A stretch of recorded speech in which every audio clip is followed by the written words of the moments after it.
BJP की तो योजना है महाराष्ट्र में लाड़की बहन योजना, जिसको बंद कर दिया। राज्य में जिस आदमी के पास पुलिस नहीं है, सुनते रास्ते पे मार देते हो आप इनको। मैडम ये आदमी मेरे को लगता है खतरा है हिंदुस्तान में मोदी जी के लिए, कि ये उनको गुंडागर्दी का जवाब गुंडागर्दी से नहीं अपनी काम की पॉलिसियों से दे रहे। सब संवैधानिक संस्थाओं को गत 5 साल से मोदी जी ने और अमित शाह जी ने अपने कहिए में करके रखा है। फ्री रेवड़ी तो मोदी जी कर रहे हैं, करोड़ों का लोन, अरबों का लोन माफ हो रहा है, ये फ्री रेवड़ी है। इन चीजों में से कुछ भी महाराष्ट्र के जनता के नसीब में नहीं है, क्योंकि पूरी तरह से भ्रष्टाचारी और हुकुमशाही सरकार वहाँ आज भी बैठी हुई है।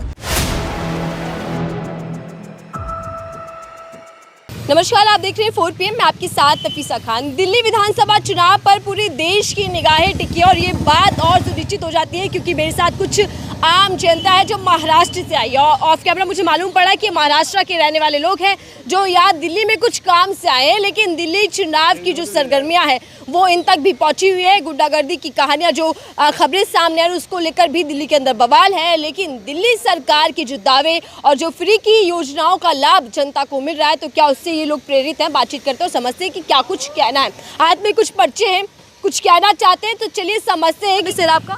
मेरा नाम हरीश गुरबानी है। हम महाराष्ट्र सदन में आए हैं सेंट्रल FSSAI के लाइसेंस के लिए। तो ये इलेक्ट्रिक बिल है मेरे पास में, और जब यहाँ आने के बाद में ये देखा अरविंद केजरीवाल जी का हाल कि ये क्या कर दिया भाई साहब। ये मेरा बिल है, ये इसको रिपीट क्यों करना पड़ेगा, बोलना पड़ेगा। ये बिल है मेरा जो 269 यूनिट चला है। आप इसको देखें, ये 269 यूनिट चला है और पे किया है 3010 रुपये। और यहाँ सुनते हैं ये भाई साहब ने 200 यूनिट फ्री करके रखा है। ये देखो इन्होंने 200 यूनिट फ्री करके रखा है। तो हालात ये हैं कि पावर प्रोडक्शन होता है हमारे यहाँ विदर्भ में, हमारे सबसे ज़्यादा पावर प्लांट है। पावर प्रोडक्शन हम करें, वो पावर प्लांट की। और देखिए दिल्ली केजरीवाल की सीट है, यहाँ से प्रचार के लिए भी ऑटो जा रहे हैं। केजरीवाल को लेकर आप क्या यूनिट की बात कर रहे हैं? 200 यूनिट दिल्ली वालों के लिए बेहतर है। अरे 200 यूनिट बेहतर है, सुनते हैं पंजाब में 300 यूनिट है और बिजली जनरेट होती है महाराष्ट्र में। महाराष्ट्र से हम जनरेट करके दिल्ली वालों को दे रहे हैं और दिल्ली वाले मजे उड़ा रहे हैं। तो सुनते हैं ये कैसे हुआ, तो पता चलता है यहाँ केजरीवाल जी हैं जिन्होंने पिछले सतत 11 सालों से कंटिन्यूसली पिछले 11 सालों से 200 यूनिट। हमारे यहाँ लाड़की बहन योजना चल रही है। छोटी बहन आपको मैं बताऊँ, चौथा महीना नहीं हुआ, इलेक्शन हो गया, अब 30% नाम उन्होंने काटे हैं कि बेटा तेरे घर स्कूटी है, इसका नाम काटो, तेरे घर कलर टीवी है, इसका। लिटरली मैं बता रहा हूँ 30% लोगों के नाम। अजीत पवार, क्या नाम है अजीत पवार के भतीजे का? नहीं, वो वित्त मंत्री जो है अजीत दादा पवार कहते हैं कि हमारे पास अब फंड नहीं है कि हम लाड़की बहन योजना को कंटिन्यू। मैं यहाँ जो अरविंद जी ने एक घोषणा की है, रिस्पेक्ट है इस आदमी के लिए, सोचते हैं कि इसी तरह का आदमी हमारे महाराष्ट्र में भी आए। यहाँ जो इन्होंने घोषणा की है 2100 रुपये की, तो दिल विश्वास करने की इच्छा करता है। दिल में विश्वास। बीजेपी की घोषणाएं हैं वो सिर्फ और सिर्फ चुनावी जुमला है। जूते हैं जूते जो पब्लिक को पढ़ने वाले हैं। मैं बता रहा हूँ ये बीजेपी की तो योजना है महाराष्ट्र में लाड़की बहन योजना, जिसको बंद कर दिया। The movement BJP came into the power in Maharashtra, Ajit Dada Pawar पे 11,000 करोड़ का जो चल रहा था उनका प्रॉपर्टी का, उसको क्लीन चिट। अरे साल भर तो वेट करो, 1 साल तो वेट करो। बीजेपी तो यहाँ भी 2500 रुपए का दावा कर रही है। तो 2500 नहीं, ये तो शायद और ज्यादा देंगे, क्योंकि महाराष्ट्र में तो चौथे महीने, मेरी बहन बता रहा हूँ मैं तेरे को, यहाँ 2500 रुपए का वादा किया है इन्होंने, तो वो महाराष्ट्र में भी किया है मेरे, और अब वो बंद हो चुका है ऑलमोस्ट। 30% लोगों को तो काट दिया। अब यानी जहाँ तक वादे की बात की जाए, ज़मीन आसमान का फ़र्क है। ये वतन पे फिदा होने वाले लोग हैं, इसको क्या समझ सके। ये हम सुनते हैं ये IITN है। जी, आप लोग जब आप लोगों ने अगर सुना हो, दिल्ली में आप लोग हैं कि आम आदमी पार्टी के कार्यकर्ताओं के साथ गुंडागर्दी हो रही है। मैं देखा, कैनॉट प्लेस पे थे हम लोग। अब पिछले 3-4 दिनों से इसको समय लग रहा है ये डॉक्यूमेंटेशन को। कैनॉट प्लेस पे थे, वहाँ देखा वो आपका वो नुक्कड़ नाटक चल रहा था। नुक्कड़ नाटक के दौरान पता नहीं कहाँ से सुनते हैं फोने गई, अचानक कोई नारियल वाला था वहाँ पे, उनके नारियल उठा के आने लगे। मैं हैरान हुआ कि ये हुआ कैसे। तो वो बीजेपी को संदेश मिला या इनके जो भक्त लोग हैं उनको संदेश मिला, और वहाँ से अचानक कुछ 25-40 उपद्रवियों ने वहाँ से बड़े तितर बितर हो गए। ये आम आदमी पार्टी के कुछ वो नुक्कड़ नाटक के हम लोगों ने देखे। तो ये यानी खुलेआम गुंडागर्दी है। यानी ये आपके पास मतलब अगर पुलिस नहीं है तो पुलिस का डर दिखाओगे। यानी आधे राज्य में जिस आदमी के पास पुलिस नहीं है, सुनते रास्ते पे मार देते हो आप इनको। लेकिन सर, प्रचार तो सब लोग सब जगह कर सकते हैं। हरियाणा में चुनाव था तो प्रचार किया, महाराष्ट्र में चुनाव था प्रचार किया लोगों ने, लेकिन दिल्ली में आम आदमी पार्टी को प्रचार करने से रोका क्यों जा रहा है? आपकी क्या समझ है? मैडम, ये आदमी मेरे को लगता है खतरा है हिंदुस्तान में मोदी जी के लिए। ये आदमी इतना बड़ा खतरा है, कहते हैं कि ये आदमी को यानी जब अरविंद केजरीवाल मतलब the moment he enters into the and he took the charge of CM of Delhi, तो उसके बाद में जो धड़ल्ले से काम करना शुरू किया, तो आपको इसको डिफीट करना है तो अपनी लाइन बड़ी करो ना। तो या तो दो तरीके हैं जीतने के, या अपनी लाइन बड़ी कर दो या दूसरे की लाइन छोटी करो। तो ये लाइन छोटी करके इसकी इमेज को मलाइन करना चाहते हैं और इसीलिए ये आक्रमण पे आक्रमण हो रहे हैं। ये युद्ध क्षेत्र है, यहाँ पे अगर ये आक्रमण कर रहे हैं तो इन्होंने भी डिफेंस करना चाहिए और अपनी पॉलिसीज़ रखना चाहिए। ये एक सुंदर बात है कि ये उनको गुंडागर्दी का जवाब गुंडागर्दी से नहीं, अपनी काम की पॉलिसियों से दे रहे हैं। हैरानी की बात है, यहाँ के स्कूल, कहते हैं स्कूलों की बातें हो गई, हम यहाँ जब आके स्कूल देखते हैं आंखें हैरानी से फट जाती है। आप लोगों के लिए रेगुलर बात होगी, हमारे नागपुर के 300 स्कूल कॉरपोरेशन के बंद हो चुके हैं। आप लोगों के लिए सामान्य बात होगी कि हमारे अस्पतालों की हालत इतनी दयनीय है, भूले से डॉक्टर नहीं मिलता। एक मोहल्ला क्लिनिक जाने का सौभाग्य प्राप्त हुआ, डॉक्टर साहब ने क्या किया, यानी कहते हैं कि आधी बीमारी आपकी डॉक्टर ठीक कर देता है। आप छोटी बहन विश्वास नहीं करोगे क्या किया। The moment I enter into the मोहल्ला क्लिनिक, ऐसे हाथ जोड़ के नमस्ते किया, बोले आइए जी बैठिए, क्या हुआ बॉस, मैं आधा ठीक होने वाली बात तो वहीं हो जाती है। ये इतनी रिस्पेक्ट मिल रही है डेलाइट्स को, यहाँ के लोगों को, चमत्कार है बॉस। हालांकि मोहल्ला क्लिनिक पर भी बीजेपी हमलावर है। आप भी महाराष्ट्र से? महाराष्ट्र से, नागपुर से, महाराष्ट्र नागपुर। Yes yes. क्या कुछ देख रहे हैं? दिल्ली का चुनाव है, कुछ समझ में आ रहा है?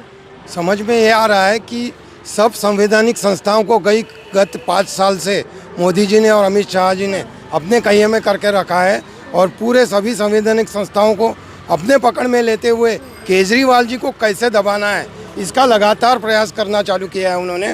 कुछ कारण न होते हुए भी उनको मनीष सिसोदिया, केजरीवाल जी, संजय सिंह, सब लोगों को जेल में महाराष्ट्र से, लेकिन कांग्रेस से बड़े, वो माफ कीजिएगा, आम आदमी पार्टी से बड़े प्रेरित लग रहे हैं।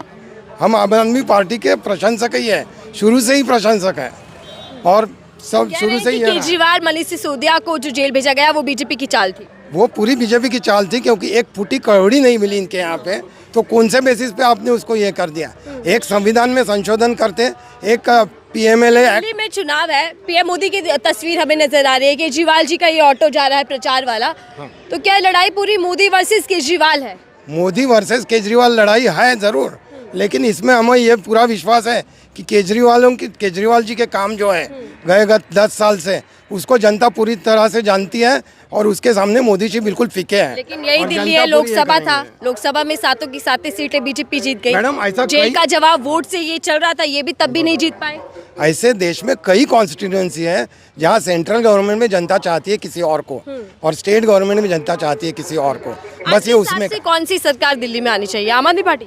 100% आम आदमी पार्टी आनी चाहिए, क्योंकि वो एक ही पार्टी ऐसी है जो राष्ट्र निर्माण का असली काम कर रही है। एजुकेशन, स्वास्थ्य। मैं तो महाराष्ट्र से, नागपुर से बिलोंग करते हैं। हम लोग यहाँ दिल्ली आए थे और हम लोग ने काफ़ी स्कूलें और मोहल्ला क्लिनिक गए। मैं दो तीन चीज़ें हाईलाइट करूँगा। आपने जो सवाल सर से पूछा था कि यहाँ कौन जीतेगा, मैं आपको एक मोटा मोटी चीज़ें बोलता हूँ।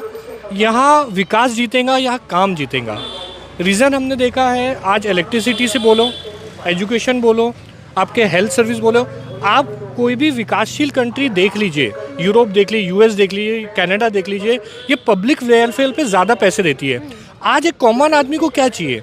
आज गवर्नमेंट जॉब अवेलेबल नहीं है, प्राइवेट में आपको 12-12 घंटे काम करने पड़ते हैं, सैलरी बेसिक स्ट्रक्चर आपका है नहीं। आपको अगर कोई गवर्नमेंट, आप टैक्स भर रहे हो, आप नमक ले रहे हो, सुई ले रहे हो, हर चीज़ तो आप टैक्स गवर्नमेंट को भर रहे हो। उस एवज में कोई गवर्नमेंट आपको कुछ बेनिफिट दे रही है, तो फ्री रेवड़ी कैसे हो गई है? फ्री रेवड़ी तो मोदी जी कर रहे हैं। करोड़ों का लोन, अरबों का लोन माफ़ हो रहा है, ये फ्री रेवड़ी है। आज जनता को ये आदमी स्वास्थ्य, शिक्षा, अच्छे स्कूल, अच्छी हॉस्पिटलिटी, ये सब दे रहा है, ये जनता का पैसा है। तो ये मोदी जी को इस बात का इल्म है कि ये व्यक्ति का जो विज़न है वो नेशनल लेवल का विज़न है, इसीलिए थ्रेट की वजह से ये हमले भी हो रहे हैं और इनको रोका जा रहा है। मैं हम लोग मुझे ऐसा लगता है आप कि लोग महाराष्ट्र के हैं हाँ और जी। महाराष्ट्र में तो आप लोगों ने डबल इंजन सरकार का साथ दिया और पीएम मोदी तो दिल्ली के लिए भी कह रहे हैं कि विकसित दिल्ली संकल्प है हमारा। मैं बताता हूँ, जैसे ही लोकसभा खत्म हुआ, आपको मैं बताता हूँ जो इसमें हेरा फेरी कैसी हुई महाराष्ट्र इलेक्शन में। बीजेपी ने हर सेक्टर ऐसा नहीं छोड़ा जहाँ पर वो मैनिपुलेशन न कर पाए।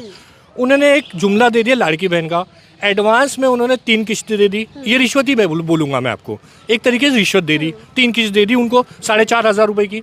उसके बाद में अब वो ठंडे बस्ते में वो काटना जा रहा है, स्क्रूटिनी की जा रही है। सेकेंड थिंग, बूथ लेवल पे जो अरविंद जी ने अभी बोला था, जैसे चुनाव महाराष्ट्र इलेक्शन के बाद में जो बोला था कि ये लोगों ने क्या किया, लोकसभा के कंपैरिजन में उन्होंने देखा कौन से बूथ में schedule caste, schedule type, minority, ये वोट जो सॉफ्ट कॉर्नर वोट जो होते हैं विकास को देते हैं, उनको कैसे काटा जाए। तो उन्हें भर भर के चिट्ठी लिखी बीएलओ की तरफ, बीएलए की तरफ, फटाफट डिलीशन किए और अपने लोगों का नाम कहाँ से उन्होंने और ऐड करा। तो ये चीज़ें महाराष्ट्र में हुई है, क्योंकि हमारे 6% वोट, 7% वोट एकाएक बढ़ रहे थे रात में। आपने देखा इन्होंने कोई भी ऐसी चीज़ नहीं छोड़ी जहाँ हेरा फेरी नहीं की हुई है। अच्छा, महाराष्ट्र में बीजेपी सबसे बड़ी पार्टी बनी, सबसे ज़्यादा सीट उसने जीती। दिल्ली में भी कुछ दबदबा है, आप लोग प्रचार देख रहे हैं, दोनों पार्टी का प्रचार, बैनर पोस्टर आप लोगों को दिखाई दे रहे होंगे, कौन ज़्यादा मजबूत दिख रहा है? शायद मुझे लगता है लास्ट टाइम उनकी 8 सीट आई थी, इस बार उनकी 4 सीट भी नहीं आने वाली है। एक तो ये होने वाला है, क्योंकि आज लोगों के हाथ में पैसा नहीं बच रहा है। फ्री रेवड़ी तो मोदी जी कर रहे हैं, करोड़ों का लोन, अरबों का लोन माफ हो रहा है, ये फ्री रेवड़ी है। आप वेलफेयर नहीं कर पा रहे हो, आप अपने दोस्तों की तिजोरी भर रहे हो। वो आदमी तो गरीबों का काम कर रहा है ना। 100% मैं बोलता हूँ जो 8 आई थी वो 4 भी नहीं आने वाली है। आप लोग को मतलब यहाँ ये आकलन आप लोगों को, आकलन हमने देखा, हमने ऑटो ड्राइवर से पूछा, हमने रेडी वाले से बात करी, हमने आप लोग भी मतलब यहाँ पे सर्वे टाइप कर रहे हैं कि कौन क्या है। एग्जैक्टली मैं बताता हूँ, मतलब दिल्ली चुनाव को लेकर महाराष्ट्र के लोग इतने इंटरेस्टेड हैं कि वो लोगों से बातचीत कर रहे हैं। बहुत अच्छा चुनाव है, सीखने लायक चुनाव है। यह देखने लायक है कि बाहुबल, धन बल के अगेंस्ट में कॉमन आदमी खड़ा है।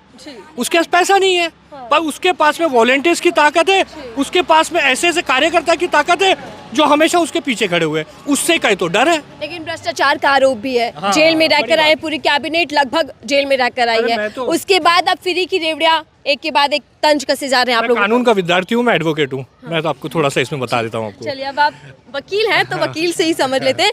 आम आदमी पार्टी के नेता, मुखिया नेता है अरविंद केजरीवाल, उनको लेकर बीजेपी ये कह रही है कि अगर जीत भी गए 1% मान लिया तो केजरीवाल तो सीएम बन ही नहीं सकते। अब आप मुझे बताइए कि कानून क्या कहता है, क्योंकि पाबंदियां हैं सुप्रीम कोर्ट की। मैं बताता हूँ, बेल मैटर में उनको रिस्ट्रिक्ट किया है सेक्रेटरी ऑफिस में जाके साइन करने के लिए। जीते, जनता ने मैंडेट दिया, क्यों नहीं सुप्रीम कोर्ट मानेगा जनता का भी मैंडेट? जब जनता ही उनको डिक्लेयर कर देंगी कि ये आदमी जीतने के लायक है, ये भ्रष्टाचारी नहीं है, तो जनता का भी मैंडेट होता है ना, अपील करेंगे, सेक्रेटरी ऑफिस जाएंगे और 100% सीएम वही बनेंगे। चार का मुद्दा बड़ा मुद्दा है और उसको दिल्ली के अंदर अगर आम आदमी पार्टी के 1 नहीं 2 नहीं बल्कि सारे नेता जेल के अंदर रहे हैं, तो आपको नहीं लगता कि ये बड़ा मुद्दा है जो दिल्ली की जनता सोच रही है? मैं उसे क्लियर करता हूँ, इनका बस चले तो उनकी पूरी कैबिनेट अंदर करने का प्लान था। इन लोग ने क्या किया, संसद में बिना बहस के पीएमएलए एक्ट पर अमेंडमेंट किया ना, उसमें वो लोग ने पार्टिसिपेट किया बाकी विपक्ष को। पीएमएलए एक्ट में लोग ने क्या किया, सपोज मैं एक आदमी हूँ, किसी तीसरे व्यक्ति ने सिर्फ ये बोला कि इससे 100 करोड़ खा लिया, सिर्फ उसके बयान पे, और अरविंद जी, मनीष सिसोदिया, संजय सिंह जी, सत्येंद्र जैन जी, विजय नायर, इन लोगों के इसमें क्या हुआ पता है, जो अप्रूवल बने। सपोज उन्होंने 10 बारी ये बयान दिया है कि भैया इनको तो हम जानते ही नहीं है, ये हम इनको पहचानते नहीं है, इनसे हमने पैसा ही नहीं लिया, पर क्या हुआ, उनको बोले देखो अगर आपको बेल चाहिए, आपको घर जाना है, तो आपको ये बयान उल्टा लिखना पड़ेगा। एक बयान के बेस पे अंदर कर लिया। अब सुप्रीम कोर्ट ने कुछ तो मेरिट्स देखे होंगे, मेरिट्स देखने के बाद में ही कुछ तो डिसीजन लिया होगा। ठीक है, आप वकील हैं, मैं आपसे समझना चाहती हूँ जो चुनावी नतीजे होंगे, क्या इसका प्रभाव सीधे तौर पर जो भ्रष्टाचार के मामले चल रहे हैं उस पर पड़ेगा, कुछ कमजोर पड़ेगा वो पूरा मामला? बेशक पड़ेगा। अभी तक कि इन्हें चार्जशीट नहीं भरी है। अगर पैसे का लेन देन की एक लिंक होती थी तो चार्जशीट भी तगड़ी भरते थे, चार्जशीट भी नहीं भरी। सुप्रीम कोर्ट के ऑब्जर्वेशन में आया कि भैया हजारों लाखों पन्ने की आपकी इन्वेस्टिगेशन है, उसको पढ़ने में ही 25 साल लग जाएंगे। तो अब मुझे बताइए, ये फ्रेम मैटर नहीं है, ये पर्टिकुलरली ये सबको समझ में आ जाएगा। और मैं बोलता हूँ दिल्ली की जनता बहुत खुशनसीब है, उनके बच्चों को अच्छी स्कूल मिल रही है, अच्छा एजुकेशन मिल रहा है, उनको अच्छा हेल्थ मिल रहा है। मुझे लगता है उनको ये कंटिन्यू करना चाहिए, बस इतना कहता हूँ। महाराष्ट्र की जनता वो भी तो महाराष्ट्र डबल की- इंजन सरकार में है। महाराष्ट्र की जनता अभी अभी महाराष्ट्र इन चीज़ों में से कुछ भी महाराष्ट्र के जनता के नसीब में नहीं है, क्योंकि पूरी तरह से भ्रष्टाचारी और हुकुमशाही सरकार वहाँ आज भी बैठी हुई है और ये वो चीज़ें मुहैया नहीं कर रही है जो दिल्ली में आज सरकार मुहैया कर रही है। शिक्षा और दिल्ली स्वास्थ्य सरकार से प्रभावित है। बहुत ज़्यादा प्रभावित है। वापसी करे दिल्ली सरकार। दिल्ली सरकार से ज़्यादा अरविंद केजरीवाल की पॉलिसी से प्रभावित है कि लगता है कि इस तरह का आदमी अगर दिल्ली में ये सारी चीज़ें डिलीवर कर रहा है जो कि हाफ स्टेट है, तो वो पूरी तरह से पावरफुल महाराष्ट्र स्टेट में अगर वो पॉलिसीज़ लागू करने आया। महाराष्ट्र में मैं बता रहा हूँ ना, 300 स्कूल नागपुर के अंदर में हमारे बंद हुए। आज 300 स्कूल बंद किए गए कारपोरेशन के, वहाँ पे मल्टी स्टोरीज बनाई गई है वो मेन एरिया के प्लॉट्स पे। तो ऐसी हालतें चल रही है महाराष्ट्र में। अगर ये बंदा आया, I guess best of my knowledge कि महाराष्ट्र में भी तरक्की होना निश्चिंत है, वहाँ के लोगों की लाइफस्टाइल बढ़ना निश्चिंत है। वहाँ पे जो स्कूलों की लिटरली हालत है, नागपुर एक मीडियम कैटेगरी का स्टेट है, आज वहाँ पे 1.5 लाख 2 लाख रुपए स्कूल की फीस, हालतें खराब हो जाती हैं, चूल्हे हिल जाती हैं। दिल्ली में कमजोर पड़ रही है आम आदमी पार्टी, ऐसी चल रही है चर्चाएं। वो कमज़ोर पड़ रही है मतलब ये लग रहा है, मीडिया में हम टीवी देखते हैं, आप देखते हैं, मीडिया में दिखता है कि टीवी चैनल्स में कई सारी चीज़ें एडिट करके दिखाई जाती है। कई सारे आजकल तो देखें वो सिफोलॉजिस्ट जो हैं वो आजकल सिफोलॉजी नहीं कर रहे हैं, क्योंकि उनके प्रिडिक्शन जो है 400 पार मोदी सरकार वो सीधा धड़ल्ले से 240 पे गिर जाते हैं। तो अब अगर इन्होंने कुछ उल्टा दिखा दिया मोराल गिराने के लिए, तो इनकी सिफोलॉजी, इनकी दुकान पूरी तरह से बंद हो जाएगी। महाराष्ट्र के लोग थे जो यहाँ दिल्ली आए होंगे घूमने या किसी काम से, लेकिन दिल्ली की सरकार की चर्चाएं महाराष्ट्र में भी, महाराष्ट्र के लोग प्रभावित है और कह रहे हैं कि दिल्ली जैसी सुविधाएं अगर महाराष्ट्र में हो तो महाराष्ट्र की जनता का विकास भी हो सकता है।